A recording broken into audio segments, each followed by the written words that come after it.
Welcome back to Antics Garage. Today we got a new project in store. Got a lot of go fast parts. This little gem here is destined to get a Pro Charger or a blower, depending on how you want to call it. He's already started doing some mods to it. He's cleaned up the body style a little bit, darkened the lights, put some wheels on it, tinted the windows. He's got a really nice ride going here.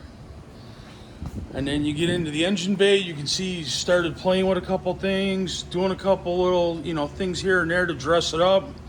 With these modifications, we're adding 150 to 170 horse to the original factory specs. All right, everybody, time to start opening the boxes. Look at what we got, pull all the parts out, do an inventory list, and then you'll get an idea of how much stuff is actually in these boxes and the amount of stuff that we have to put back in the car to make this thing fast. First item on the list, intercooler. I like to use a little bit of tape. This is what gets mounted up front. This actually cools it. We actually got to pull the front bumper off the vehicle to get this in there. We're going to put this down on the floor so it doesn't get hurt. This here is our booster pump. This boosts the voltage to the fuel pump, so that way it can supply more volume to support the modifications that we're doing. Well, obviously, we're doing a blower, aka Pro Charger. We're inducing more airflow into the motor, so we have to give it more fuel. Most of all, our check-in sheets. Just because we think we have everything, we have to double check and make sure that we do have everything. This big component here actually goes up on the top side, where our charge pipe and our air intake pipe come in. This big plate actually runs up on the front of the vehicle, so that our air intake will come in here into the blower, and then once it goes down through the intercooler and comes back up, we've got our charge pipe that comes up to the front of the throttle body. This is our diffuser that goes with the intercooler, mounts on the front, directs the air up into the intercooler. It actually mounts on the front of the vehicle, underneath the front bumper. The opening in the front of the grille, or bumper covers you would call it, is where the air comes in. This helps direct it up into that intercooler. We'll show you that as we're going through the build. A lot of boxes. This is where it kind of starts to get interesting, because there's a lot of stuff that we got to take apart, we got to do. This here, more stickers for Jack. This is the blow-off valve, actually goes into the right front corner, our fender. Obviously, we're having to put more fuel into the car, need to run bigger injectors. They give us injectors. They also make us change the spark plugs. We run a colder plug in it because we're running the forced induction. Keeps it a little cooler. Resistance is a little different too. This is the charge air intake or charge inlet pipe that goes into the Pro Charger that allows the air in. Some of this stuff right now, we're kind of keeping off to the side. I'm not going to fully unwrap it, only for the simple fact that it's polished aluminum, and we don't want to get it nicked up, scratched up. And actually, I've got a habit of, when I do these Pro Chargers, I'm only opening it up for you guys so you guys can get a glimpse at it before we start building it. We don't want any final scratches or anything like that in it. But this kind of gives you an idea. This is the charge pipe that goes from the intercooler into the intake. It is polished aluminum. Right now I'm putting these right here. They will be moved out of our way so that we have room on our build. This table is going to be full of parts. All the rewiring that we have to do, we have to route a bunch of stuff in the back to boost the pump, change the wiring up front, put all that in stages. The entire put together on this project is all in stages. You have to do this step first, then you have to go to the next step. This is the vacuum pump line, so that way it goes to the blow-off valve, so it goes based off of intake vacuum. When you let off the gas, it allows the blow-off valve to blow off the boost, so it doesn't stay boosting when it shouldn't be boosting. Air filter relocate. We got to relocate the heater hose. That's all going to go in the secondary pile. And then in this bag of tricks is actually a lot of the fun stuff. Supercharger oil. This here is actually a crank pinning bolt. It's a bolt, you have to remove the harmonic balancer bolt out of the crankshaft. We'll show you that. This is a must. We're going to go through and show you how to do that while we're videoing. It's not a hard process to do. It's really easy to get to that point. It's just standing there for about a half an hour to 45 minutes with your hand on the drill, drilling real slow, and then keep stopping because you only can go to a certain depth. This is all for the PCB bypass and everything else like that. That all goes in the secondary pile. You actually have to take the front lower cradle and drop it down, or what they would consider the lower core support up front.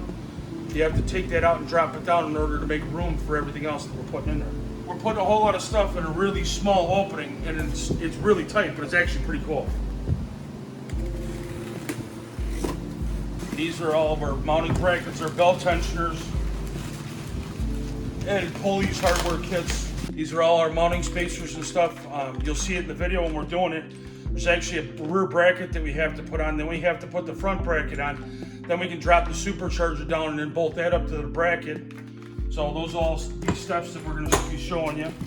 It's a pretty lengthy process. People wonder why it's expensive to do this, and obviously when you go with polished components, polished brackets, polished supercharger, you get that jewel that you want to put underneath the hood, and it's got to look good. I know if I had one, I'd want it polished, but as far as the install, it takes some time. I mean, you really got to pay attention to what you're doing. There's one of our brackets. This is our tensioner. This will actually sit, as if you were looking at the front of the car, it will actually sit in the car like this. Jack's not with us today. He had some family functions to attend. So we're stuck with Corvette Bill. This is another bracket that goes in there. Like I was saying, you have a couple stage brackets. This one goes backwards. This one actually tensions the belt on the Pro Charger. So the original factory tensioner leaves, and then with the new setup that we have with the brackets, the lower bracket, there's a bracket that goes back here. All right, we only got 2 boxes left. Blow-off valve tubing. Vago clamps for all the clamps that we gotta have. We'll stick that over in stage 3. They give you a new belt because obviously it's longer. What we like to do is actually take the belt sleeve, give it to the customer, have him put it in his glove box somewhere safe. That way, for some reason, that belt ever breaks or it gets bad, we know exactly what belt size to put back on it. Now we're down to the ultimate box. This is what your blower looks like. Draws in from the front, charges it out through here, goes down the bottom, goes past the blow-off valve, goes into the intercooler, and it comes back up. But you see why we talk about shiny parts. It is definitely the gem of the engine bay. And then this is the drain holes. You put this on the bottom of the supercharger, that way when it's in for maintenance and stuff like that, you don't have to disassemble everything. All this hose sits down on the bottom. We relocate it so that way it's easily accessible. That way you can change your supercharger oil, you can do it in your driveway or anything else like that. It's not real hard to change, but it's something that I would stay up on top of. A lot of guys are like, just throw a supercharger and I don't ever do it. Company recommends every 2,500 miles. We do it once a year, depending on how much you drive. Now it's time to do our prep work. We have to ensure that we don't scratch anything on the cars. We're taking it apart. Got a little bit of taping to do so that way we can take the front bumper cover off to gain access to be able to put the intercooler in. We got a bunch of lights and stuff up front that we got to disconnect, and obviously in order to pull that front bumper cover off. And you'll get to see the inner workings of the front end of a Corvette once we take that off. I'm here now though, which means we can get into stage 1. Stage 1 is going to be getting this bumper off. We're going to get the air assembly, all the intake and everything off. The upper radiator supports and covers, we're going to get all that off. Ideally, need to get this intercooler mounted, and then we'll be ready to pin the crank on it.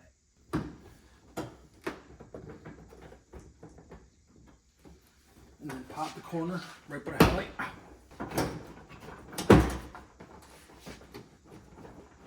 There you go.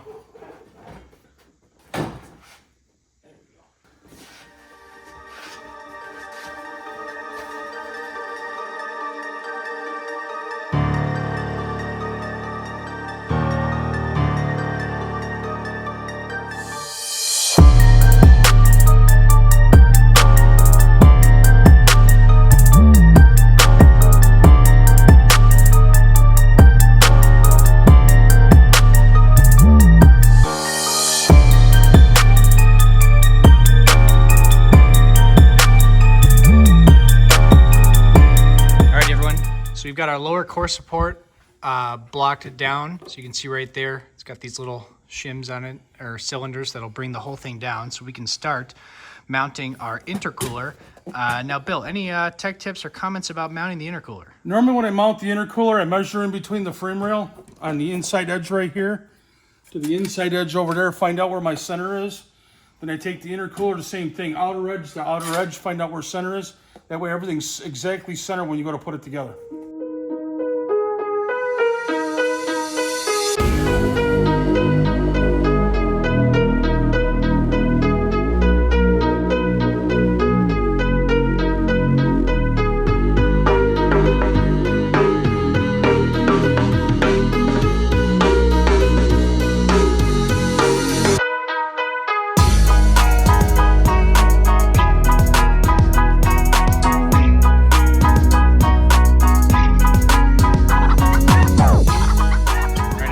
Got the intercooler mounted. Also got these little deflector plates here. That way, you know, the intercooler is not blocking off too much air to the condenser and the radiator behind it. We're still getting some good airflow. Not that it's, you know, it's obviously going to go through it as well, but these just help get, you know, as much air as we can to the important pieces that are behind it. And this is that little duck bill like I showed you when we were pulling the parts apart. Bolts to the front of the intercooler on the bottom. So once we put the front bumper cover back on here, you'll actually see how this bill goes inside that vent, so that black little insert that you see in the front of the bumper that's open, they're like, oh, that's airflow going in. Well, now this intercooler takes that space, so it blows the air through there. So we did notice one quick thing while we were putting this all together here. I'm gonna have Jack walk around here to the front to the hinge. I noticed the hood when it came in was loose. This hood's not even square. None of the bolts are tight. So at some point in time, this hood was off this car, or you know, some work was being done to it. Well, here at Antiques Garage, these are the things that we look for. So I mean, if we find little issues or see stuff that's not right, such as a hood fitment or a front end fitment, we're gonna fix it. We're gonna make it look good. And we'll show you when we're done with the whole build and everything, how we readjusted the hood, and we're gonna make sure that that is not an issue anymore, because we can't have that. You can see we've got all this stuff up top taken off just to give us some extra room. Now we are ready. Oh, you can also see, you just got to take your favorite Sawzall or angle grinder, and you can get those nubs on that water pump housing down, so that way we have clearance. But now we're ready for the initial mounting plate for our blower. You got one set of bolts going one way, and you got another bolts going the other way. Yeah. And you'll be able to see once we get this in, the couple of things that we're going to have to reroute. Get your tensioner bolts on first. So you got to save your tensioner bolts when you take the old tensioner off, because obviously we're changing a few things up here. And you have to reuse the old bolts, because they actually help hold the plate on. This one goes into the back of the right side head up on the top. And then we got one over here on the bottom that's actually got a spacer. So now that it's in, we can work on tightening it down, but that's how it looks. Yep. And so you can get a good idea of where this centrifugal supercharger is going to mount, and the couple of things we're going to have to move, like that coolant line right there. And what's that other one down there you got to move, Bill? This is actually a heater hose. It's a bypass heater hose. Mm-hmm. And we got a bypass coolant bleeder that we got to move.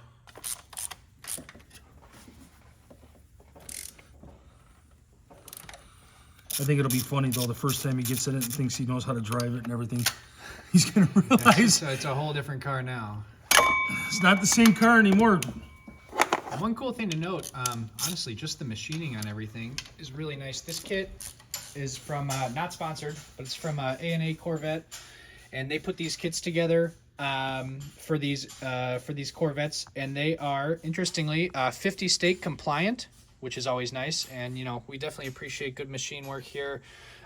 So yeah, it's gonna look really good. It's a really quality kit. Here's one of the things that we run into on a daily basis, and this right here is one of the most irritating things in the world.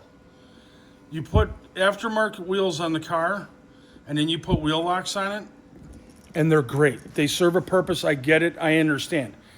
What I don't understand is why people don't put the wheel lock in a proper place and make sure it's there. Because obviously if you have to change a tire, you need the wheel lock to get it off. Well, we just called the customer, and the customer says that it's supposed to be in the glove box and it's not there. So Unfortunately, we have to make alternative plans on to get these off and get different lug nuts for it, so it might look a little weird. I should mention the reason we need to take the wheels off is so we can get these tie rods off. And you know, obviously when you're taking the tie rods off, you know, you want to hit this with like a dead blow or something. It's obviously a lot easier to do that. And you make a tool to take them off too, but we can't get the wheels off. Yeah, you know, when the wheels on the car, you don't want to hit this wheel. These are nice wheels, so we're just gonna have to be a little extra careful trying to get that out. Couple of hits with the old persuasion stick, and we are all set here. Didn't need to take the wheels off. You know, the best way to do it is obviously to get them off, but that's all right. Next order of business, though, is we've got to get this steering rack out. So just these two 10 millimeters here, that one up there, those two right there, and that one there. Next step is going to be pinning the crank on this. Now, you might be asking yourself, why do you got to pin the crank? I'll tell you why. Because as you can see here, this supercharger, centrifugal supercharger we have here, you can see this is the back side, and this is your drive pulley right here, which is driven off the crankshaft. Well, when you have so much extra torque going to the crank, you can run into some issues. So we want to make sure that crank pulley does not move or walk itself off at all. So basically, you got to get yourself a real nice drill bit, and yeah, we'll show you how to do that.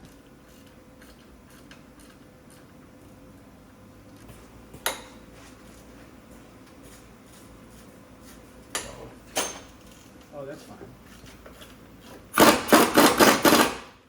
Oh. Gotta turn the compressor back in. Very good. It looks so funny with the wheels. All still in the car tacked out? Yeah. It's like Lightning McQueen, but that meme of Lightning McQueen where it's like Kerchew instead of Ka-chow. Okay, so you can see we've got some more room here. Took the fan out as well. Now, Bill here, he's got his own little method of how he pins these cranks, so I'm gonna let him explain that to y'all. It's kind of a little method of madness. If you look at service procedures and stuff like that, they tell you to pull the rack fully out of here. GM is known, C5, C6 are known for balancers. They get balancer wobble and stuff like that. And a lot of guys are like, oh, the steering rack's got to come out, you got to bleed it, all the rest of this stuff. I've been doing this a long time, and I don't want to go through those hassles. And there is actually a way to do it by leaving the rack in the car to get it out. You got to do a couple things. But what we're up against right now is we got to take this rack. It's still connected to the steering shaft, so we did not disconnect that. We raised this line. We'll actually pull down out of the way. We need to get access to that crankshaft bolt right there. Take that crankshaft bolt off. Leave the harmonic balancer in place. And what we need to do is put our jig on there. The next thing you'll see is we'll have this rack up. We'll set it up so you can watch. We'll get this rack up and out of the way. We'll get that balancer bolt off, and then you'll see us put the new balancer bolt in there with the jig in it. And then we're going to have Jack go up in there and drill it out. I got to measure all the depths and stuff before he starts drilling so we know how deep to go. And then once we put that in there to keep the harmonic balancer from spinning like Jack was telling you about and like I was telling you about earlier when we did the parts list, once we get that done, that'll be the end of the first stage. Then we move on to stage 2. All right, so you can see we've got it propped up here. So without taking it out, plenty of room once you get these lines out of the way. Plenty of access here. And Bill, how much time do you save? I guess you can go by book time. Doing it your way versus what the book says pulling the rack. Well, in the industry, depending on what year it is, depending on what model, service times run anywhere between 3 hours to 8 hours to do these.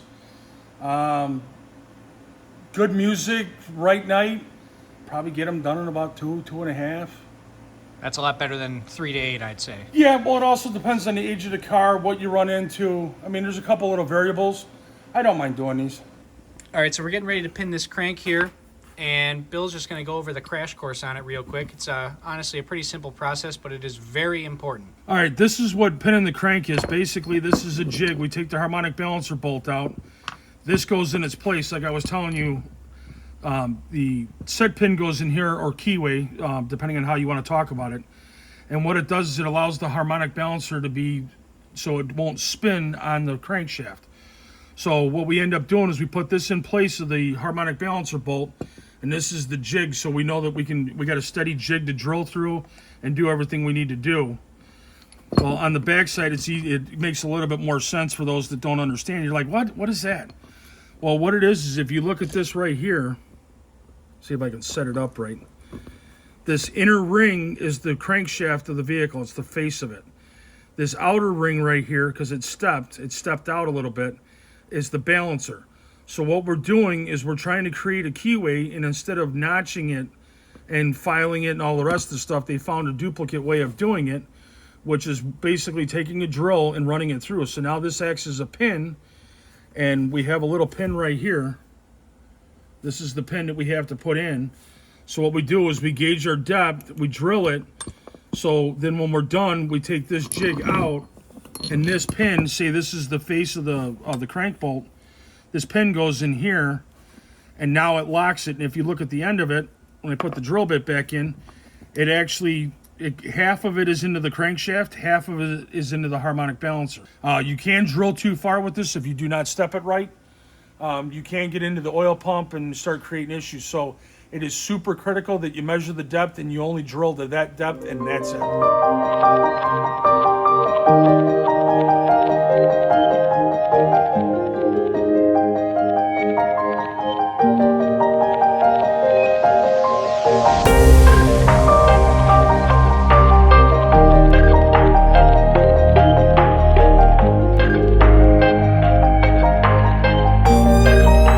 Like that, everyone, that's your finished product right there. So you can see the new bolt is in there, the pin is behind it, obviously.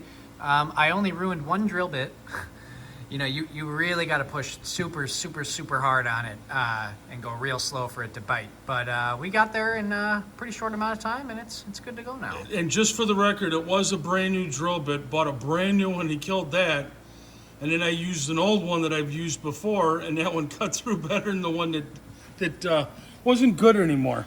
Yeah. You know, and it's one of those things. I mean, when you got, you know, you're drilling stuff out, it takes time. Yeah. And for the record, he gets a lifetime warranty on him. Okay.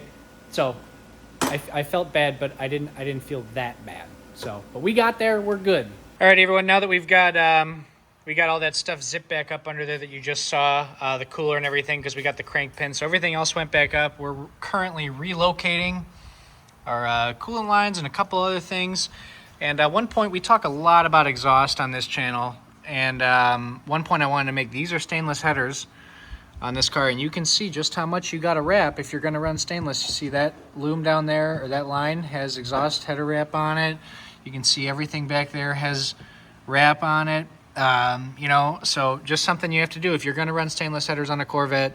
You know, these are the things you're going to have to do. So in our opinion, you know, just go with the jet hot.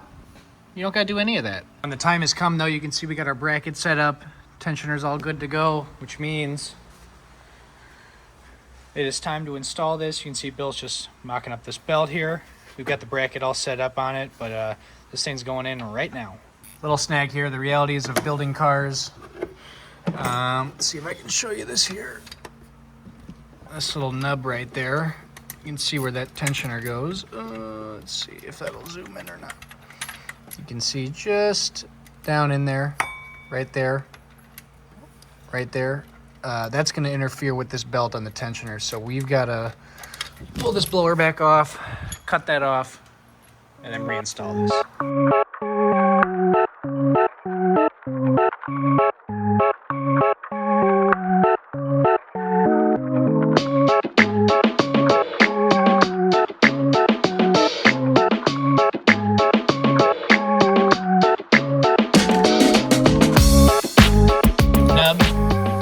Denubbed.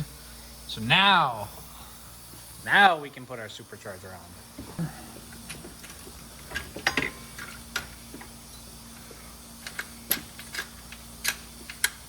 This is out of my way. This is out of my way.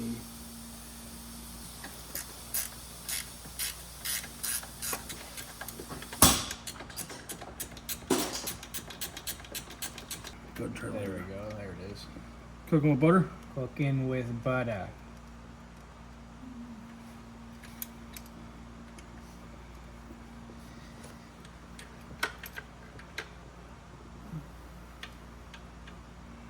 That's all the way up. That's on. down on God damn it. there. Ooh, we don't got Plinko. No Plinko. Where'd it go? Oh, that's down there. Keep the magnet handy for when I drop it again.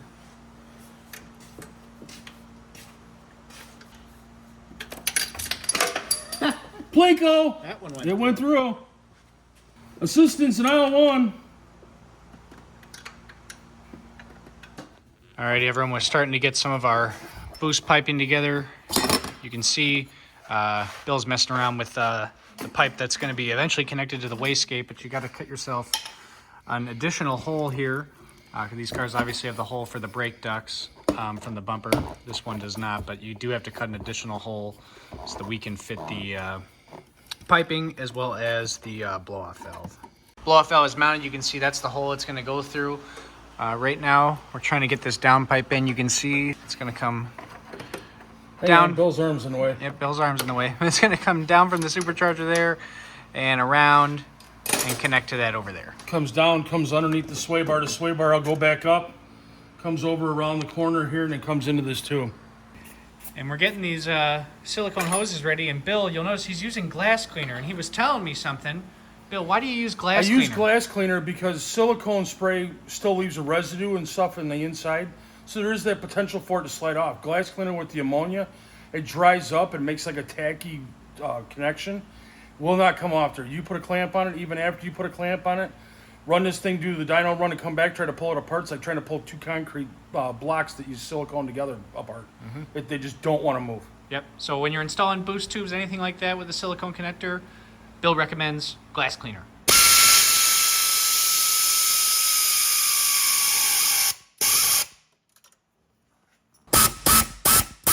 So at this point, we've got most of our piping all situated, all wrapped around there. It's all good. Now we're just running one vacuum line.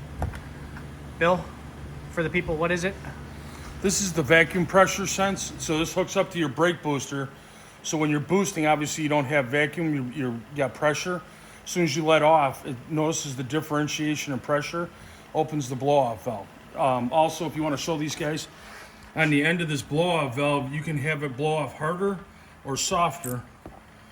From the factory, most times I put it in the center. If a customer decides that later on he wants to hear it a little bit more, all he's got to do is come in here and just turn that valve, and that'll blow it off harder or it'll blow it off softer. Some people want to hear the blow-off valve, some people don't. Some people like to do the sleeper mods, where you don't know what it's got underneath the hood because you never opened the hood. So then you would go to the softer side. So at this time, we're also going to go ahead and reroute some of these coolant lines. You can see, obviously, with the blower in the way, got to reroute them. So this one, we're going to have to throw an extension on it. That one goes right here. And this bleeder line, got the hose for it right here. So that's going to go here. And it connects back up over there, but we got to do a little bit of fab on the lines that are going to accept it, and then we'll run everything nicely under this intake right here. It'll be nice and tucked out of the way, and it should work for us. Doing a lot of off-camera work today. Our dyno appointment for this car is tomorrow, so Tomorrow morning, yeah. So we've just been hitting it hard, trying to get all this done. You can see these coolant lines and everything; they're all routed nicely. They go where they gotta go. Bill just finished the heater core, some heater core tubing over there. Yeah, rerouting the heater hose, rerouting the bleeder tube. Obviously the customer had A and line fittings on here. We're just making it work with the application that we have.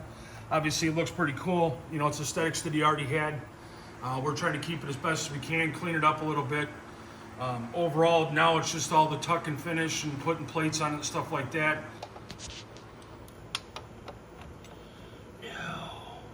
Just a minor hang up, we had to switch out two of the spacers on here because you see this throttle body, it's got that little motor in there, and they give you a smaller diameter spacer.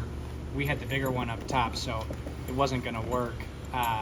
They did a little bit of redesign work, and they kind of didn't notify us of it. Yes. So things you only find out until it's basically done.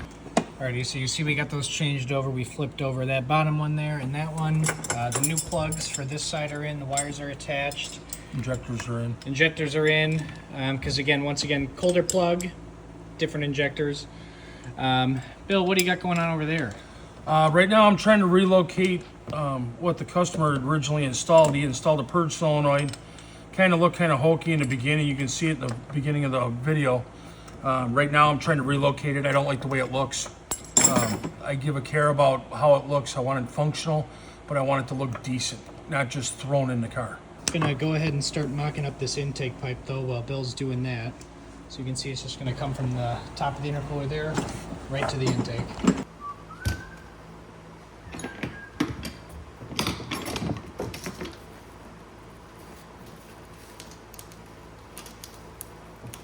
Ha-ha! There is enough. Like a nice mouse.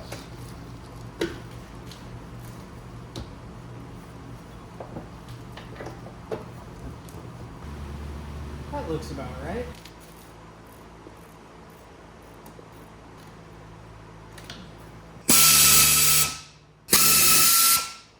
I tell you, the boots that suck are the ones on my truck. Turbo outlet, right? Okay. And then it goes straight into a one of these, you know, Okay. like a Y. And then the intakes for each head are right there. And the boots are only this long, and they're really stiff, and they're probably about that big around. Yeah, the So you temperature gotta boots. you gotta get them. You know, they obviously go like this, but But you when gotta you're do trying both to, at one time, how yes. do, you know, and then it like doesn't. Yeah. So Not for the faint of heart. no. All right, everyone. The tape is coming off. See, we got it off the intake pipe there as well, which means we are just about there. This car is going to come back to us after the dyno, so we've got a couple loose ends that we'll have to take care of. Gauges, yeah, the guy wants a boost gauge put in it, and we just aren't going to have, on the timeline that we're on, won't be able to get it in before then, but it's going to come right back to us and we'll be able to install it, so it won't be an issue. Look at how shiny though. That's nice. All right, so we got everything up top almost situated pretty much. Got our horn, a little hard to see in there, but the horn gets relocated right here. And then we just got these plugs here. These are going to be for the lights in the bumper, but we are almost there. May have to put the hood down a bit.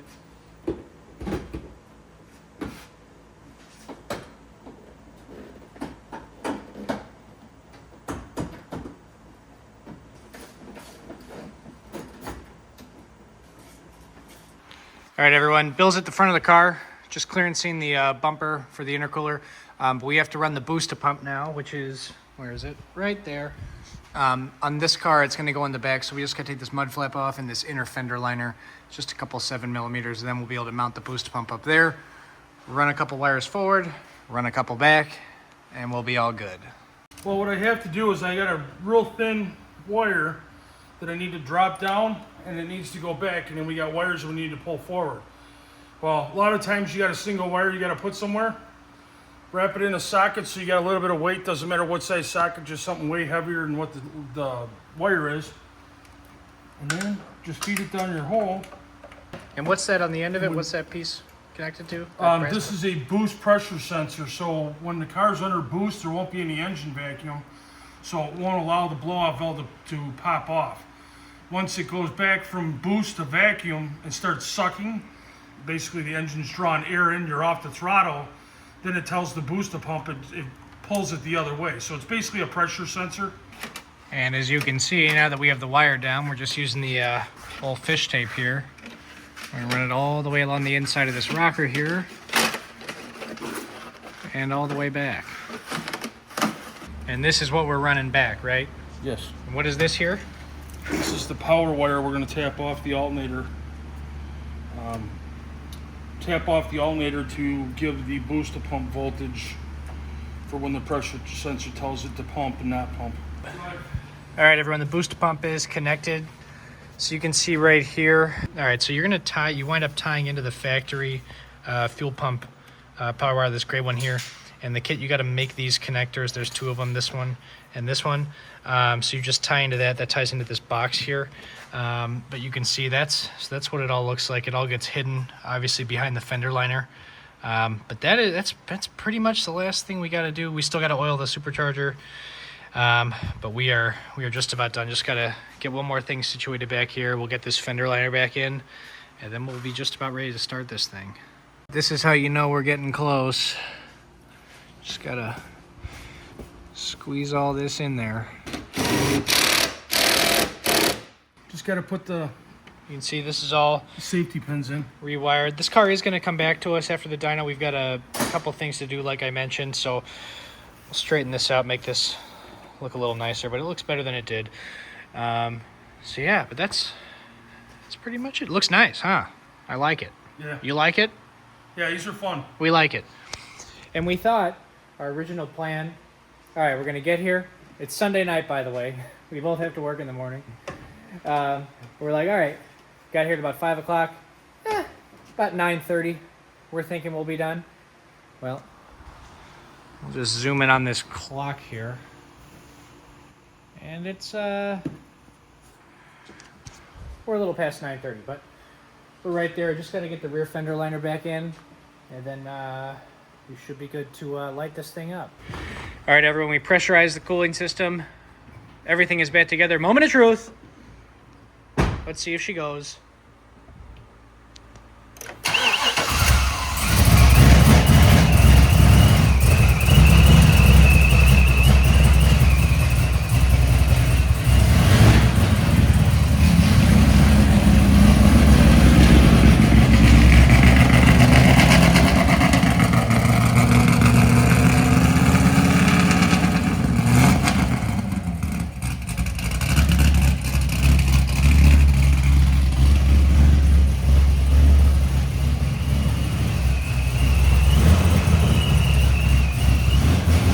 Alrighty everyone, you saw we got the Corvette running here. This would normally be the part in the video where I'd show you the dyno figures. Unfortunately, brought this car to the dyno and it had some hidden electrical gremlins that showed themselves when we went to put on the dyno, so we weren't able to communicate with the ECU.